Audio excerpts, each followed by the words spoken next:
Shiv Sena UBT सांसद प्रियंका चतुर्वेदी ने कांग्रेस नेता भाई जगताप के अकेले बीएमसी चुनाव लड़ने के बयान पर रिएक्ट करते हुए कहा है कि ऐसा नहीं है।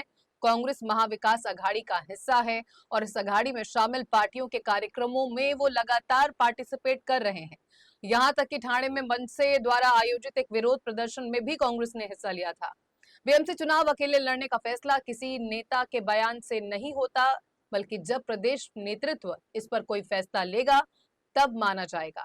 ऐसे बयान तो किसी के भी निजी बयान हो सकते हैं। जहां तक मेरा ख्याल है, सतपाल जी के कमेंट के बाद थाने में एक बहुत बड़ा मोर्चा एमएनएस ने किया था जिसमें कांग्रेस पार्टी शामिल हुई थी।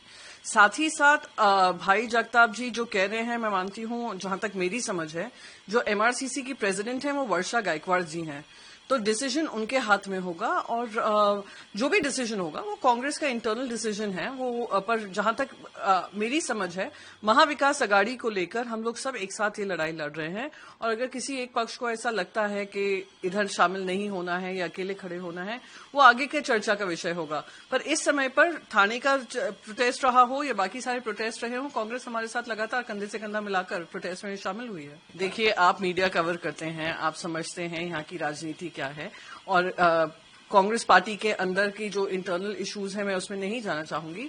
पर मैं फिर से दोहराऊंगी, एमआरसीसी की जो सिटिंग वर्किंग प्रेसिडेंट हैं वो वर्षा गायकवाड़ जी हैं। जो भी बातचीत होगी, जो भी निर्णय होगा, वो उनकी तरफ से होगा और सब जो भी ऑफिस बेरर्स हैं उनके साथ राय मशवरा कर होगा और आने वाले समय में आपको उसकी रूपरेखा तैयार मिलेगी। पर साथ ही साथ ये भी जनता पूछ रही है कि बीएमसी चुनाव आखिर होगा कब। इतने साल हो गए हैं, बीएमसी भ्रष्टाचार में युक्त है।